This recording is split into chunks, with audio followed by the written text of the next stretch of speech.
ਸਾਰਿਆਂ ਨੂੰ ਜੈ ਯਿਸੂ ਮਸੀਹ ਦੀ ਮਸੀਹ ਵਿੱਚ ਮੇਰੇ ਭਰਾਵੋ ਅਤੇ ਭੈਣੋ, ਆਮ ਸਮੇਂ ਦਾ 17ਵਾਂ ਐਤਵਾਰ ਨੂੰ ਪ੍ਰਭੂ ਦੇ ਹੱਥਾਂ ਦੇ ਵਿੱਚ ਸੌਂਪਦੇ ਹੋਏ ਆਵੋ ਪਿਆਰਿਓ, ਅਸੀਂ ਸਾਡੇ ਈਮਾਨ ਭਰੀ ਯਾਤਰਾ ਵਿੱਚ ਮਜ਼ਬੂਤ ਹੋਣ ਲਈ ਨਾਲ ਹੀ ਸਾਡੇ ਮਸੀਹੀ ਬੁਲਾਹਟ ਨੂੰ ਪ੍ਰਭੂ ਦੇ ਹੱਥਾਂ ਦੇ ਵਿੱਚ ਸੌਂਪਦੇ ਹੋਏ ਵਰਦਾਨ ਮੰਗੀਏ ਕਿ ਸਾਡੀ ਜ਼ਿੰਦਗੀ ਦੇ ਰਾਹੀ ਮਸੀਹ ਦੇ ਗਵਾਹ ਅਤੇ ਲੋਕਾਂ ਨੂੰ ਸਵਰਗ ਰਾਜ ਦੇ ਵਿੱਚ ਲੈ ਆਉਣ ਲਈ ਦੁਆ ਕਰੀਏ। ਜੀ ਹਾਂ ਪਿਆਰਿਓ, ਹਰ ਇੱਕ ਮਸੀਹ ਭੈਣ ਭਰਾਵਾਂ ਨੂੰ ਆਪਣੀ नेक जिंदगी के बल्ले आगे बढ़ने लिए पाक कलाम एक अगम सहयोगी है। जी हाँ प्यारियों, हर एक मसीह भैन भरा प्रभु की बुलाहट नूं पहचानना है ਅਤੇ ਉਹਦੇ ਮੁਤਾਬਕ जीवन गुजारना है। बुलाहट की है?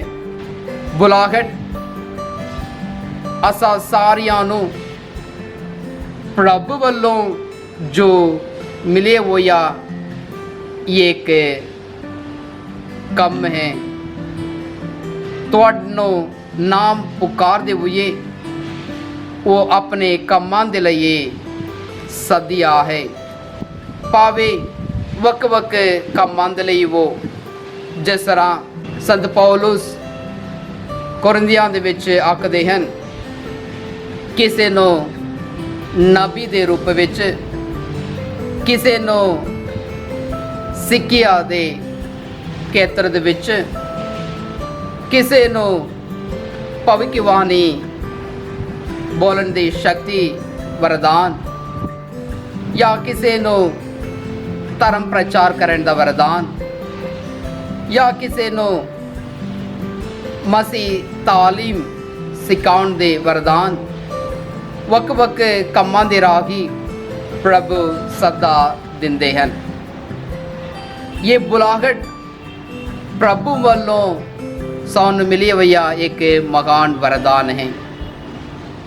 असी नहीं चुनते हाँ, प्रभु सानू चुनता है।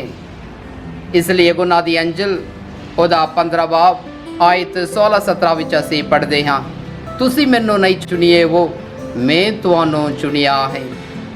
इसलिए प्यारियो, प्रभु असा सारियां नू चुनिया है।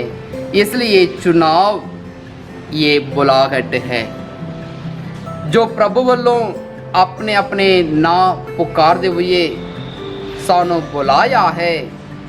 ये जो चुनाव है प्रभु दी बुलाहट है।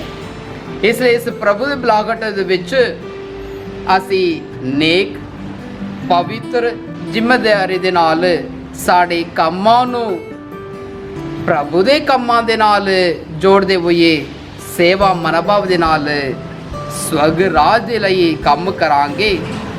आसा सारियां नूं प्रभु दी महिमा प्रकट होवेगी। जी हाँ प्यारियों, वही संदेश असी पढ़दे हाँ। अज दे दूजे पाठ दे विच संत पौलुस ठीक आखदे हन। रोमिया दे पत्र ओदा 8 बाब आयत 28 ते 30 विच असी पढ़दे हाँ। खास तौर ते 30 आयत विच, जिन्हां लोकां ने प्रभु ने चुनिया है उन्हां नूं सद्दिया भी है, जिन्हां नूं सद्दिया भी है उन्हां नूं निर्दोष ठहराया है, जिन्हां नूं निर्दोष ठहराया है उन्हां नूं महिमा भी दित्ती है। जी हाँ प्यारियों, हर एक मसीह भैन भरा प्रभु चुनिया है। इसलिए उन्होंने चुनते हुए अपने कामां दे लई सद रिहा है। अपने कामां दे लई अगे वधण लई उन्होंने शक्ति दिंदा है, उन्होंने मकसूद करदा है, उन्होंने आशीष दिंदा है, तां जो असी बड़े दलेरी दे नाल असी ओहदे कामां दे लई अगे वध सकीए। जिहदे राही जो अपनी ਈਮਾਨ ਭਰੀ ਯਾਤਰਾ ਵਿੱਚ ਮਜ਼ਬੂਤ ਹੋ ਕਰ ਪ੍ਰਭੂ ਦੇ ਲਈ ਕੁੱਲ ਦਿਲ ਨਾਲ ਸੇਵਾ ਕਰਦੇ ਹਨ। ਉਹਨਾਂ ਨੂੰ ਪ੍ਰਭੂ ਤਸੱਲੀ ਬਖਸ਼ਦਾ ਹੈ, ਆਸ਼ੀਸ਼ ਦਿੰਦਾ ਹੈ ਔਰ ਨਾਲ ਹੀ ਆਖਰੀ ਸਮਾਂ ਵਿੱਚ ਉਸ ਨੂੰ ਮਹਿਮਾ ਦੇ ਰਿਹਾ ਹੈ। ਜੀ ਹਾਂ ਪਿਆਰਿਓ, ਉਸ ਮਹਿਮਾ ਵਿੱਚ ਸ਼ਾਮਿਲ ਹੋਣ ਲਈ ਅਸੀਂ ਸਾਰਿਆਂ ਨੂੰ ਪ੍ਰਭੂ ਬੁਲਾਇਆ ਹੈ। ਇਸ ਬੁਲਾਹਟ ਦੇ ਅਨੁਭਵ ਹਰ ਇੱਕ ਮਸੀਹ ਭੈਣ ਭਰਾ ਪਹਿਚਾਨਣਾ ਹੈ। ਉਸ ਪਹਿਚਾਨ ਦੇ ਰਾਹੀਂ ਜ਼ਰੂਰ ਪ੍ਰਭੂ ਦੇ ਨਾਲ ਮੇਲ ਹੋ ਸਕਦੇ ਹਾਂ। ਜਿਸ ਤਰ੍ਹਾਂ ਅੱਜ ਦੇ ਪਹਿਲੇ ਪਾਠ ਦੇ ਵਿੱਚ ਰਾਜਾਂ ਦੀ ਪਹਿਲੀ ਪੁਸਤਕ ਉਹਦਾ 3 ਬਾਬ ਆਇਤ 5 ਤੋਂ 12 ਤੱਕ ਅਸੀਂ ਵੇਖ ਰਹੇ ਹਾਂ ਕਿਸ ਤਰ੍ਹਾਂ ਪ੍ਰਭੂ ਨੇ ਰਾਜਾ ਦਾਊਦ ਦੇ ਮਗਰੋਂ ਉਸ ਗੱਦੀ ਵਿੱਚ ਮਖਸੂਸਿਤ ਕੀਤਾ ਹੈ ਉਹਦਾ ਬੇਟਾ ਸੁਲੇਮਾਨ ਨੂੰ। ਸੁਲੇਮਾਨ ਦੀ ਜ਼ਿੰਦਗੀ ਨੂੰ ਤੁਸੀਂ ਵੇਖ ਰਹੇ ਹੋ, ਉਹ ਅਜਿਹਾ ਇੱਕ ਛੋਟਾ ਹੈ, ਨਮਰ ਭਰੇ ਦਿਲ ਨਾਲ ਆਖਦਾ ਹੈ ਮੈਂ ਅਜਿਹੇ ਇੱਕ ਛੋਟਾ ਬੱਚਾ ਹਾਂ, ਮੈਨੂੰ ਤੁਸੀਂ ਇਸ ਗੱਦੀ ਸਮਾਰੋਹ ਵਿੱਚ ਸ਼ਾਮਿਲ ਹੋ ਕਰ ਮੈਨੂੰ ਪੂਰੇ ਇਸ ਲੋਕਾਂ ਨੂੰ ਸ਼ਾਸਨ ਕਰਨ ਲਈ ਚੁਣੇ ਹੋਈਆਂ ਪ੍ਰਜਾ ਦੇ ਸ਼ਾਸਨ ਵਿੱਚ ਮੈਨੂੰ ਨਿਯੁਕਤ ਕੀਤਾ ਹੈ। ਪ੍ਰਭੂ ਮੈਂ ਤੁਹਾਡਾ ਧੰਨਵਾਦ ਹਾਂ। ਉਸ ਵੇਲੇ ਅੱਜ ਜਿਸ ਤਰ੍ਹਾਂ ਸੁਲੇਮਾਨ ਨੂੰ ਰਾਜਾ ਦੇ ਰੁਤਬਾ ਵਿੱਚ ਦਰਜਾ ਦਿੱਤਾ, ਨਾਲ ਹੀ ਉਸ ਸੁਲੇਮਾਨ ਜਦ ਪ੍ਰਭੂ ਉਸ ਨੂੰ ਗਿਬਿਓਨ ਦੇ ਵਿੱਚ ਸੁਪਨੇ ਵਿੱਚ ਦਰਸ਼ਨ ਦਿੱਤੇ ਸਮਾਂ ਸੁਲੇਮਾਨ ਦੇ ਉਸ ਜੀਵਨ ਨੂੰ ਵੇਖਦੇ ਹਾਂ ਕਿਸ ਤਰ੍ਹਾਂ ਉਹ ਪ੍ਰਭੂ ਦੇ ਨਾਲ ਜੁੜਿਆ ਹੋਇਆ ਇੱਕ ਵਿਅਕਤੀ ਸੀ। ਪ੍ਰਾਰਥਨਾਮਈ ਜ਼ਿੰਦਗੀ ਦੇ ਵਿੱਚ ਪ੍ਰਭੂ ਦੇ ਲਈ ਇੱਕ ਮੰਦਿਰ ਬਣਾਉਣ ਲਈ ਤਿਆਰੀ ਕਰ ਰਹੇ ਸਨ ਔਰ ਉਸ ਗਿਬਿਓਨ ਦਾ ਅਨੁਭਵ ਹੋ ਰਹੀ ਹੈ ਪ੍ਰਭੂ ਦੇ ਨਾਲ ਹੈ। ਉਹ ਗਿਬਿਓਨ ਦਾ ਅਨੁਭਵ ਕੀ ਹੈ?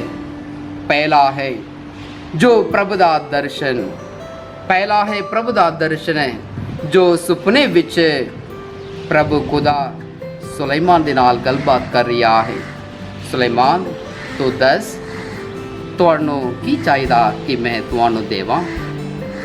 ਸੁਲੇਮਾਨ ਆਖਦਾ ਹੈ ਪ੍ਰਭੂ ਜੀ ਮੈਨੂੰ ਧਨ ਦੌਲਤ ਦੀ ਲੋੜ ਨਹੀਂ ਹੈ, ਮੈਨੂੰ ਇਸ ਦੁਨੀਆਦਾਰੀ ਚੀਜ਼ਾਂ ਵੱਲ ਮੂੰਹ ਨਹੀਂ ਹੈ, ਮੈਨੂੰ ਇਸ ਆਸ਼ੀਸ਼ ਬਖਸ਼ ਕਿ ਮੈਂ ਬੁਰੇ ਪਲਾਂ ਨੂੰ ਮੈਂ ਪਰਖਣ ਦੀ ਸ਼ਕਤੀ ਪਾਵਾਂ। ਜੀ ਹਾਂ ਪਿਆਰਿਓ, ਉਸ ਗਿਬਿਓਨ ਦਾ ਅਨੁਭਵ ਅਸੀਂ ਵੇਖਦੇ ਹਾਂ।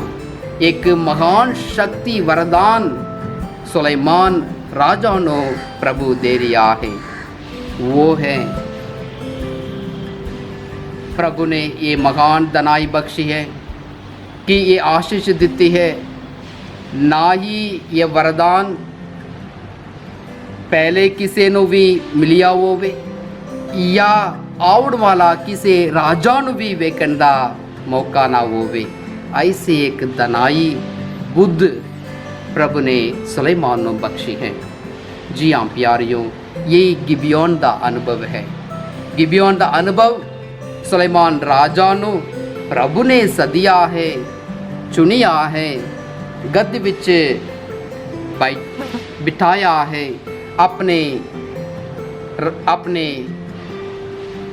ਪਿਤਾ ਦਾਊਦ ਦੇ ਗੱਦੀ ਵਿੱਚ ਉਸ ਨੂੰ ਬਿਠਾਇਆ ਹੈ। ਸਮੁੱਚੇ ਪ੍ਰਜਾ ਨੂੰ ਸ਼ਾਸਨ ਕਰਨ ਲਈ ਅਤੇ ਉਹ ਈਮਾਨ ਭਰੀ ਯਾਤਰਾ ਵਿੱਚ ਮਜ਼ਬੂਤ ਹੋ ਕਰ ਪ੍ਰਭੂ ਦੀ ਰਾਜ ਦੇ ਲਈ ਕੰਮ ਕਰਨ ਲਗਾ। ਇਸ ਲਈ ਪ੍ਰਭੂ ਚਾਹੁੰਦਾ ਸੀ ਉਸ ਨੂੰ ਦਨਾਈ ਦਾ ਵਰਦਾਨ ਬਖਸ਼ੇ। ਉਸ ਦਨਾਈ ਦਾ ਵਰਦਾਨ ਪ੍ਰਭੂ ਦੇ ਵੱਲੋਂ ਦਿੱਤਾ ਗਿਆ ਇੱਕ ਮਹਾਨ ਬੁਲਾਹਟ ਹੈ। ਜੀ ਹਾਂ ਪਿਆਰਿਓ, ਉਸੇ ਤਰ੍ਹਾਂ ਅਸੀਂ ਵੀ ਮਸੀਹ ਭੈਣ ਭਰਾ ਪ੍ਰਭੂ ਵੱਲੋਂ ਮਿਲੀ ਹੋਈ ਮਹਾਨ ਬੁਲਾਹਟ ਹੈ। ਇਸ ਲਈ ਅੱਜ ਦੀ ਪਾਕ ਅੰਜਿਲ ਮੱਤੀ ਦੀ ਅੰਜਿਲ ਉਹਦਾ 13 ਬਾਬ ਆਇਤ 14 ਤੋਂ ਲੈ ਕਰ 52 ਤੱਕ ਅਸੀਂ ਪੜ੍ਹਦੇ ਹਾਂ ਕਿ ਲੁਕੇ ਖਜ਼ਾਨ ਦੇ ਵਾਂਗ, ਵਧੀਆ ਮੋਤੀ ਦੇ ਵਾਂਗ, ਮੱਛੀ ਦੇ ਮਹਾ ਜਾਲ ਦੇ ਵਾਂਗ ਇਸ ਤਮਸੇ ਲਾਂਦੇ ਰਾਹੀ ਅਸਾਂ ਸਾਰਿਆਂ ਨੂੰ ਇਹ ਅਨੁਭਵ ਵਿੱਚ ਸ਼ਾਮਿਲ ਹੋਣ ਲਈ ਬੁਲਾਵਾ ਦਿੰਦਾ ਹੈ। ਅਸੀਂ ਵੀ ਉਸ ਸਰਗ ਰਾਜ ਵਿੱਚ ਮਿਲੀ ਹੋਈ ਇੱਕ ਗਜਾਨੇ ਦੇ ਵਾਂਗ ਹੈ, ਮੋਤੀ ਦੀ ਵਾਂਗ ਹੈ, ਉਸ ਮੱਛੀਆਂ ਦੀ ਮਹਾ ਜਾਲ ਦੀ ਵਾਂਗ ਹੈ ਕਿ ਪ੍ਰਭੂ ਸਾਨੂੰ ਵੇਖਿਆ ਹੈ। ਅਸੀਂ ਪ੍ਰਭੂ ਨੂੰ ਵੇਖਿਆ ਹੈ, ਪ੍ਰਭੂ ਸਾਨੂੰ ਵੇਖਿਆ ਹੈ। ਇੱਕ ਲੁਕੇ ਖਜ਼ਾਨੇ ਦੇ ਵਾਂਗ, ਵਧੀਆ ਮੋਤੀ ਦੇ ਵਾਂਗ, ਇੱਕ ਮੱਛੀ ਦੇ ਮਹਾ ਜਾਲ ਦੀ ਵਾਂਗ ਪ੍ਰਭੂ ਸਾਨੂੰ ਵੀ ਵੇਖਿਆ ਹੈ। ਅਸੀਂ ਵੀ ਪ੍ਰਭੂ ਨੂੰ ਵੇਖਿਆ ਹੈ, ਅਸੀਂ ਵੀ ਪ੍ਰਭੂ ਨੂੰ ਚੁਣਿਆ ਹੈ। ਸਾਡੀ ਜ਼ਿੰਦਗੀ ਵਿੱਚ ਪ੍ਰਭੂ ਵੀ ਕਿਸੇ ਨਾ ਕਿਸੇ ਤਰ੍ਹਾਂ ਉਹ ਛੁਪੇ ਹੋਏ ਉਸ ਖਜ਼ਾਨੇ ਦੇ ਵਾਂਗ ਅਸੀਂ ਪਾਇਆ ਹੈ, ਉਸ ਮੋਤੀ ਦੇ ਵਾਂਗ ਪਾਇਆ ਹੈ, ਉਸ ਮੱਛੀ ਵਾਂਗ, ਚੰਗੇ ਮੱਛੀਆਂ ਵਾਂਗ ਅਸੀਂ ਪਾਇਆ ਹੈ। ਜੇਕਰ ਅਸੀਂ ਉਸ ਪ੍ਰਭੂ ਨੂੰ ਇੱਕ ਵਧੀਆ ਮੋਤੀ ਦੇ ਵਾਂਗ, ਲੁਕੇ ਖਜ਼ਾਨੇ ਦੇ ਵਾਂਗ, ਚੰਗੇ ਮੱਛੀ ਵਾਂਗ ਅਸੀਂ ਪਹਿਚਾਨਿਆ ਹੈ, ਅਨੁਭਵ ਕੀਤਾ ਹੈ, ਤੁਹਾਡਾ ਮੇਰਾ ਕੰਮ ਹੈ ਮੈਂ ਉਹਦੇ ਰਾਹ ਵਿੱਚ ਮੈਂ ਚੱਲਦੇ ਰਹਾਂ, ਉਸ ਨੂੰ ਅਨੁਭਵ ਕਰਦੇ ਰਹਾਂ ਅਤੇ ਉਹਦੇ ਸਵਰਗ ਦੀ ਖੁਸ਼ੀ ਵੱਲ ਮੈਂ ਅੱਗੇ ਵੱਧਦੇ ਜਾਵਾਂ। यही प्रभु सानू बुलावा दिंदा है। जी हाँ प्यारियों, ये बुलाहट और असा सारिया लई एक वरदान है। प्यारियों, तुसी इस बुलाहट नू समझण दी कोशिश करो। कई लोग मसीह होने के कारण अपने ना बस नाम के कारण एक 100 विचों वो भी एक मसीह भैन भरा वांगे जीवन गुजारते हैं। ना प्यारियों, ऐसे एक मनोभाव विच ना गुजारिए। असी ईमान पर यात्रा विच मजबूत होकर अपनी जो भी कम करते हाँ असी प्रभु दे लई कम करांगे, सुगराह दे लई कम करांगे अते उस लोकां दी खोज विच जावांगे जो कई लोग अपने ईमान विच डावाडोल ने, लुके हुए ने अते जमीन विच जो दबे हुए ने, उन्हां सारियां नूं बाहर ले आए अते उन्हां नूं ये उपर उठाउण दी कोशिश करांगे अते उन्हां नूं भी स्वर्ग राज विच ले जावांगे जिते वो भी अपने बुलाहट नूं समझदे हुए, पहचानदे हुए, अनुभव करदे हुए स्वर्ग ਦੀਆਂ खुशियां ਵਿੱਚ शामिल होने ਲਈ शक्ति वरदान उन्हां नूं भी मिले। आओ प्यारिओ, साड़ा सारियां दा काम है अज साडे मन विच, दिल विच, साडे परिवार विच लुके होए उस खजाने मोती नूं असी भी लभांगे जिहदे राही उस जो लभे हुए उस मोती, उस खजाना साडे जिंदगी दी लाभदाई लई होवे अते और सारियां दी लाभदाई लई होवे जिहदे राही असीं भी एक चंगे काम करदे होए नेक जिंदगी वल अगे वधण लई प्रभु दे अगे आशीष मंगांगे। आओ प्यारिओ, साडी मसीह बुलाहट इस विच हाज़र हैं, इस विच शामिल है कि असी प्रभु दे नाल मेल हो सके, प्रभु दे नाल जुड़ सके जिहदे राही स्वर्ग दीआं खुशियां तुहाडे लई, मेरे लई, सारिआं दे लई होण लई दुआ करदे रहे। आओ साडियां बुलाहट नूं सही ढंग नाल अनुभव करें, पहचाने अते नेक जिंदगी वल अगे वधण लई प्रभु दे अगे दुआ करदे रहे। आओ खास दुआ करदे हां तुहाडे लई, तुहाडे परिवार दे लई, समुचे लोकां दे लई खुदा दी बरकत आशीष तुहाडा सारिआं दे उत्ते होवे, बाप अते बेटे ते रूप दे नाम उत्ते आमीन। सारिआं नूं जय यीशु मसीह दी